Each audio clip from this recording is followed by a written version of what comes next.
Hey guys, it's Halloween Dan. Just doing another video about Halloween, surprisingly enough. This time though, I'm doing something slightly different. We're going to talk about something I said we'd talk about in my last video, which is the paranormal. In my last video, I did my top 5 favourite things about Halloween, and in at number 2 was my love of the paranormal, which I've always had an interest in, always been something I've loved for a long time. I'm sort of on the fence about how much I believe in it, in honesty, but there have been lots of events that have taken place in my life that have made me think maybe there's more to this world than meets the eye. So I thought what might be fun to do over the next few weeks, every now and again, is I tell a spooky story. Not just a made-up story, you know, there are probably plenty of them, but an actual story, something that actually happened to me. I haven't had lots of spooky things happen to me. It's not like I'm Mr. Ghost and I'm followed around by some spirit or something. But I have had a couple of strange things happen to me over my lifetime.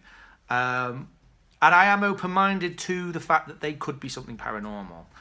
But I'm one of them people who thinks that often what makes something paranormal, what makes it truly strange, is when it's kind of not very out of the ordinary almost. And that sounds strange, as in like people going about their day-to-day business, they're just doing their at their place of work, they're at their in their home, there might never have been any haunted sort of stuff going on there before, and suddenly something happens that changes their perspective on all that. And that's the sort of paranormal events I'm interested in, not the ones where you have a classically haunted house and people go to look for this haunted particular ghost who's supposed to haunt this particular part of this haunted house. They feel almost staged in a strange kind of a way. What I'm interested in are the more down-to-earth ones. And so the story I'm going to tell, the first story I'm going to tell, is probably the most down-to-earth in a strange kind of a way. So back in the January of 2013, me and my wife were living in a small village called Malton, which is near Northwich in Cheshire. We just had our son, Finn. He'd been born in the December. And we were getting used to a new routine, a new way of life, as most new parents are. And it was a very cold winter. It was really icy and cold outside. And part of the new routine was bedtimes, getting the baby ready for bed, putting him to bed and all that kind of stuff. And what we'd do, we'd put him to bed and then my wife would follow soon after, and then I would sort of come a bit later. Anyway, the house we lived in was a pretty new house. It was about 10 years old, I think, at the time, and we'd never had a remotely paranormal event happen there. Why would we? We didn't expect there to be. It wasn't an old creepy house, you know, creaking stairs and all that. It was a new house. So we just didn't think anything paranormal about it. One night, my wife had gone to bed, Finn was in bed asleep, I had stayed up watching TV for a while, and I decided it was time to go to bed myself, and I start turning everything off, and I go through into our kitchen to turn everything off in there. Now our kitchen, this is the bizarre part about this house, had a downstairs bathroom sort of in the kitchen. It's kind of a weird layout. So where the stairs came up and over the kitchen, in that void you usually get under your stairwell, they'd put a downstairs bathroom. So you'd walk into the kitchen, it looked like you had a big sort of larder cupboard type thing, but actually it was a little downstairs bathroom. And we got used to it. It was quite good for us.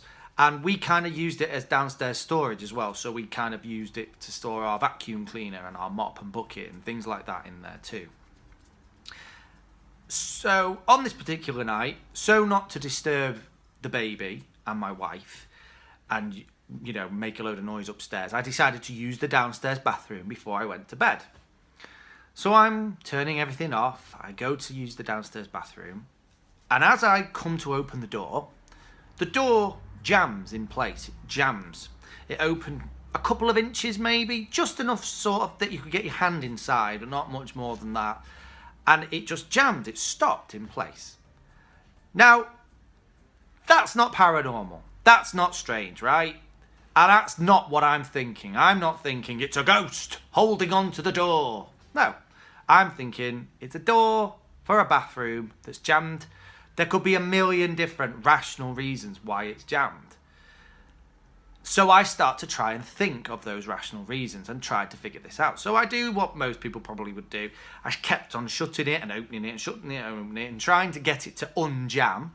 Couldn't get it to unjam.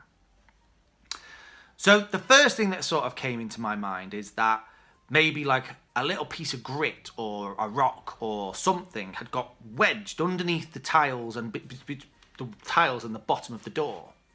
So I get a butter knife, a kitchen knife, and I start sort of running it along the bottom of the door, trying to loosen or free whatever bit of rubbish or grit might be there. But to no avail. There isn't anything there. There's nothing holding it in place, and there's nothing on the floor that's obvious that would be holding it in place or not allowing it to open. So after that doesn't work, I think to myself, what else could it be? And I remember that, of course, we use this downstairs bathroom as like a storage cupboard. We keep our vacuum and stuff in there. And I think maybe the vacuum, the hose to the vacuum, or maybe the mop has fallen against the door. It's somehow got wedged behind the door handle. Maybe that's what's causing it to get stuck, because it was sticking in exactly the same place every single time. So because I can just about get my hand inside the door, I'm sort of got my hand in and I'm rattling around and I'm trying to dislodge whatever it is I'm assuming is holding the door shut. And it's at this point that a couple of things happen that are strange, but at the time, at the exact moment of them happening, I didn't think of them as strange. There was a rational reason to it in my brain. So the first thing that happened is, as I'm there trying to grab hold of what it is, I haven't got a lot of room to manoeuvre. I feel something brush against the back of my hand. Now, it wasn't a touch or a prod. It was just a very light brush, a stroke against the back of my hand. And I then think, there is something there. There is something that is holding this door closed. Probably, maybe the mop, as an example. Maybe that's fallen forward. And I've just got that in my head. That's what it has to be. This is what's happened, right? I am not thinking paranormally about this. I'm thinking that's whatever this thing is there holding the door shut, right? But I can't reach it. So I'm then trying to look through the gap to confirm that there is something there. And that's the other strange thing then, which I didn't think about until later. Despite the fact that the door for our kitchen, when it opened, even just a little tiny bit, the light to our kitchen would shine directly in. It was at just the right angle to shine straight into the door the minute it opened, just creating even the tiniest gap of light. But that night, there was nothing. There was no light at all. I couldn't see anything inside that room at all. So, but again, at the time, I was just frustrated. I just wanted to get the door open, or tried to figure out what it was that was stopping it from opening. And I just couldn't fathom it out. So, eventually, I kind of think, I don't know what it is. I can't figure out what it is. It's either something's wedged against the door, or, for whatever reason, the hinges have seized on the door. And they've seized in this particular angle so that the door won't open any further. And I've never heard of a hinge seizing in that way. I've never heard of an internal door's hinge doing that. But nothing's impossible, right? So that's what I'm presuming may have happened.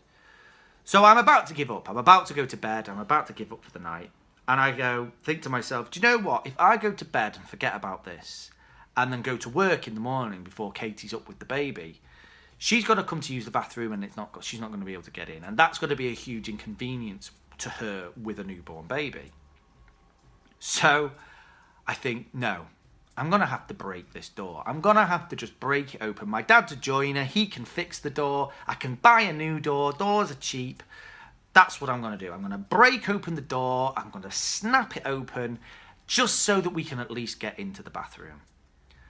So I grab hold of the door. I've got hold of the handle of the door. I've got hold of the door itself. At one point, I've got my hand against the wall. I'm kind of getting ready to really pull this door open as hard as I possibly can. And I'm counting on 1, 2, 3. And I pulled the door harder than I think I've ever pulled on any door ever. And the whole time I'm waiting to hear this crack or snap or a hinge to give way or some metal sound or something, just a breaking sound of some description. But instead, what happens is nothing. The door just glides open, and actually, because I pulled so hard on it, it hits the cabinet next to it. But there was no resistance. There was no point when the door hit a point of resistance and then the resistance freed itself. The door just opened like it always would open, like nothing had ever happened before. And I just kind of stood there in shock because there was no logical reason for it. So then I got hold of the door and I keep on closing the door, and now I'm trying to get it to stick again. I'm like, no, it didn't matter how many times I shut and closed, shut and open, it just opened as normal, like nothing had ever happened, like there'd never been an issue at all. And I couldn't figure it out. And then I looked inside and I'm like, the mop was where it was supposed to be, the vacuum was where it was supposed to be, nothing had fallen against the door. The room was normal in every single way. And the hinges were clearly not seized. They weren't squeaking or making a noise. They opened and shut smooth as ever. There was no issue. There was nothing that was causing that door to have stuck the way that it did. So I went to bed that night and I just couldn't figure it out. I was thinking about it all night. But what started to spook me, what started to freak me out, was why hadn't I been able to see inside the room? I started to think about that. I realised that it was completely dark inside. Why couldn't I see inside the room? Why was it completely dark? But then there was another thing too, and it was that touch I'd felt on my hand, that light brush against my hand. What was that? If nothing had fallen against the door, if there was nothing holding the door shut, what the hell touched my hand? I know something did because I registered it as a moment of, oh, there's the thing that's holding the door shut. And yet there wasn't, at least nothing physical holding that door shut. And I went to work the next day and I just couldn't fathom it. And I was asking joiners and builders and people who fit doors, have you ever heard of a hinge on a door, just on an internal door, whether it be a bathroom door or whatever, just suddenly seizing and then unseizing? And they were like, no, hinges internally don't usually seize for a start. They squeak sometimes, but they don't usually seize. And even if they do, you can usually still open the door. But this was jammed solid. This was holding in place. So there didn't seem to be an actual physical, normal, rational reason why that door on that night should not have been able to open any further than those couple of inches every single time. And then for it to suddenly, magically open as if there was never a problem the minute I was prepared to break it, in other words. And that was strange. And what made it stranger was I tried to forget about it and put it behind me. And it never happened. It had never, ever happened up until that point. It never happened for all the years we lived there, which was probably about 9 at that point. And we lived there for another 3 years after that event. And it never happened in those 3 years again. It was this one singular event, this one night. But what did start to happen as my son got older? So by the time my son was about 2 and he was talking and walking and doing all the rest of it, really creepily, he started to talk about a man who lived on the stairs. Now, that's creepy. A kid says that to you, it's creepy. And you try to brush it off and go, it's just their imagination, or it's something they've seen on TV, or it's an imaginary friend or something. But he was quite specific about it, and he would sometimes point and go, oh, look, there's the man on the stairs. And he wasn't scared of the man on the stairs. He was just like acknowledging that there was this man on the stairs. And he would sometimes say, is the man on the stairs okay? And we'd be like, yeah, the man on the stairs is okay. And the odd part about that is, of course, the bathroom, the downstairs bathroom, was underneath the stairs. And that was odd. Yeah, really odd. And by the time my son was about 3, he stopped talking about the man on the stairs. And we just didn't ask any further questions about the man on the stairs. But it was strange. The whole thing was strange.